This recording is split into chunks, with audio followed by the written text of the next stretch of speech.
Greetings everyone, Adventures Infinity here, and welcome to Starcraft 2, Heart of the Swarm. Now I want to do a small primer video, just like the Wings of Liberty campaign, to explain a few tips and tricks before we get into the campaign proper. And to do this, we're going to go ahead and create a custom game. And we're going to add an AI to this particular game. I wanted to have quite a few bases. We're just going to set them to very easy just because I want to show off stuff. Let's make him Terran. Why not? Okay.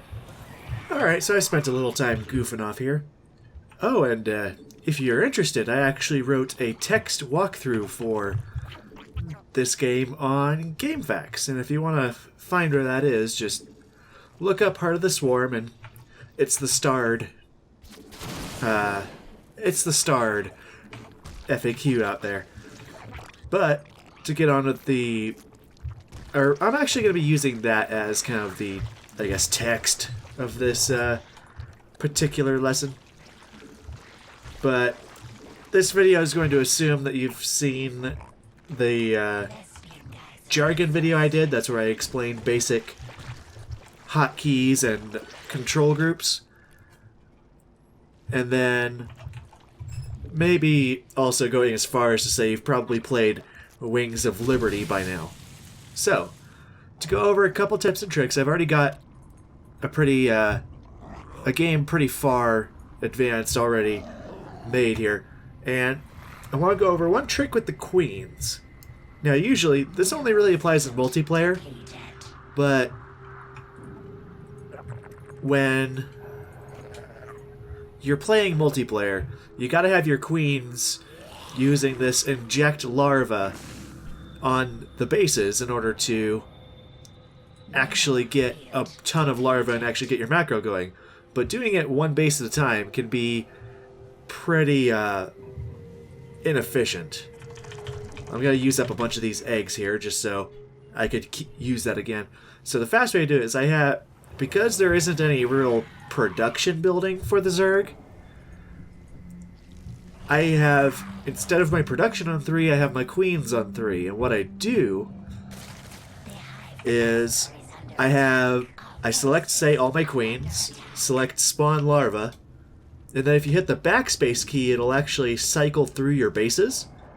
And then you just hold your mouse over the base, hold shift, and then click backspace, click backspace, click backspace, click backspace until you've injected larvae at all your hatcheries. I don't want to end this quite yet. So yeah, there's one trick for really fast larva injecting for Zerg, something to keep in mind. Again, probably not going to come into play during the campaign since they make it so you don't really have to do that. The other trick that we probably will be using in the campaign is a creep highway. As soon as you get one of your hives up to a layer, or one of your hatcheries up to a layer, it doesn't have to be a hive yet, that means your overlords are going to gain the ability to spew creep. And, oh, here we go. And this can help a lot in moving the creep around, but a pretty simple way to spread creep quickly is to actually tell them to move somewhere, deselect a couple of them, that's shift and click, deselect, shift, deselect, shift, deselect, shift, deselect, and you kind of get the idea. And all of a sudden what you'll end up with is this kind of creep highway that you can use to, say, put real creep tumors in place in order to speed up creep by a lot. Now let's go ahead and really annihilate these guys. Or at least the army. And then one last trick involves the unit, the Infestor. Now usually, let's burrow the Infestors. Now usually when you use the ability the Infested Terran, you can only pop them out like one at a time. And in multiplayer, you want to really, like, surprise the enemies. So what you can do is by queuing up a few attacks, you can say, let's go up to this base here. Because it's a very easy AI, he probably doesn't have much. So what we'll do... Oh, spot a lag there. What we're going to do is we're going to queue up a little bit of movement, hit the T hotkey for infested marines, and then start shift-clicking all around. And then it'll give you a quick burst, allowing you to really catch your opponent off guard. That is, if they don't have detection and actually respond to your threats. I would spread them out a little bit just so you can kind of get them all out and standing in place to take stuff out. And there's for the tips and tricks. Now I want to go over some of the changes, some of the units. This video is going to be maybe a little outdated because Legacy of the Void is just about to come out, but I think it's interesting to catalog anyway for historical purposes, or on the evolution of the game. Oh, and yeah, I realize this is a terrible macro. One more thing that you might find yourself doing, and I might be suggesting, especially in the campaign, is building a second hatchery next to your other hatcheries. The reason you would want to do this is to get more larvae, particularly in the campaign. This is what people call a macro hatchery. So if I ever refer to that in the future, that's what it is. Alright, so I'm not going to go through every single change, but there are quite a few that are pretty interesting. One thing to note is that the Protoss mothership does not have the vortex ability anymore. Instead, it's replaced with the time warp ability that the regular mothership cores also have. And this causes units to move really slowly in its effect. And also, both the mothership and the mothership core have the ability to recall to a particular nexus, or even turn that nexus into a giant cannon. The mothership core is a new unit introduced in Heart of the Swarm to be kind of a stepping stone to the mothership, and something that is actually used pretty early on in base defense. And the Protoss Void Ray actually had, I think, their supply value bumped up.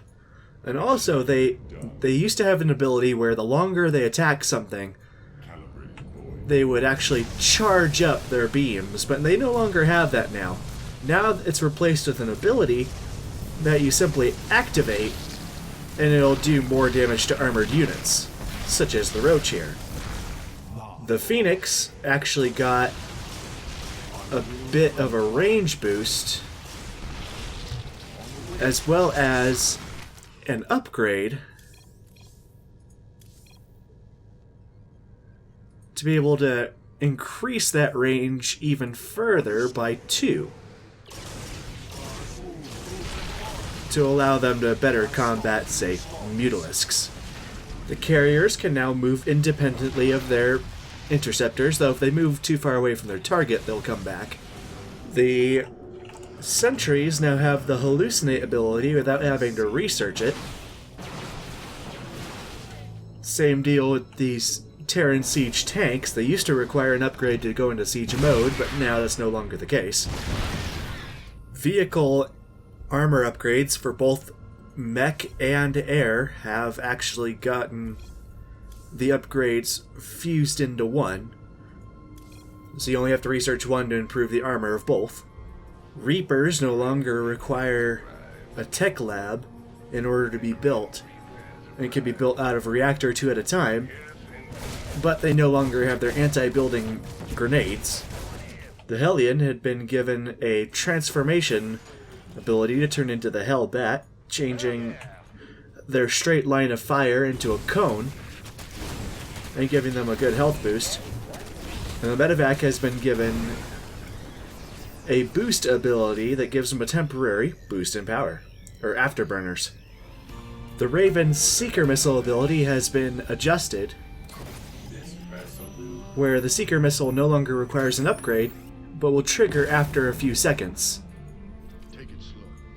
If the target manages to get out of the range of the missile before it actually triggers, it will actually fizzle out. And then the Thors used to have the ability 350mm cannon, but this has since been replaced with a high-impact payload, where they can switch their usual splash damage air attack to something that does high damage to a single target, in order to better accommodate things like battlecruisers and broodlords. The pneumatized carapace and burrow upgrades can be researched at hatchery level rather than layer. The Ultralisk has had its splash damage improved. Spore crawlers can now be made without requiring an evolution chamber, and also do increased damage to biological units. The Infestor's fungal growth ability had been changed from an instant cast spell to something that actually has a missile and a travel time. Mutalisks now have a rather rapid life regeneration, whereas they didn't before. The Hydralisks now have the augmented muscles, or the muscular augment abilities that allow them faster movement off of creep, but no change on creep. Just a slightly better illustration of that. There we go. As well as just a few new units for everybody. The Protoss got the Tempest, a unit that does extra damage versus massive targets. The Mothership Core, like I showed earlier, can only attack the ground, but has the Mass Recall, Photon Overcharge from the Nexus, and Time Warp spells. The Terrans got the Widow Mine, that will launch a missile at an unsuspecting target, and then require a little time to recharge. Technically not a new unit, because we've already had the Hellbats, or the Hellions, but the Hellbat is a transformation for the Hellion. The Swarm Host, well, I guess I'll get to that in a second. The other Protoss unit, being the Oracle, can cast Revelation to be able to have vision over a certain area, or have vision of units that it's cast on. Envision, which allows it to become a detector in order to see underground units. Be able to see cloaked units, such as those that are burrowed. As well as activate Pulsar Beam, which will actually give it an attack to attack ground units, which does greater damage versus the light targets. And lastly, the Zerg was given the Swarm Hosts, which can burrow and actually send locusts to attack an army. And then the Viper, which has a few abilities. Blinding Cloud, which reduces the range of certain, or reduces the range of attacks. Abduct, which will actually pull a unit to the Viper. And Consume, which will actually allow the Viper to feed off their own buildings to gain energy. Now, one thing to note with Blinding Cloud is it reduces ranged attacks to a range of 1. And tanks have a minimum range of 1, so if you use Blinding Cloud on them, they effectively cannot attack. And that takes care of just about everything I wanted to cover there. So yeah, this has been a small tips and tricks video. Again, if you want to see my written guide for this game, just go to Gamefaqs.com and search Heart of the Swarm. I am the starred walkthrough there. And I'll also provide a link in the description. Next time, we start the campaign. Until then, this is Adventures in Infinity signing out. Take it easy. Power overwhelming, huh, Kerrigan?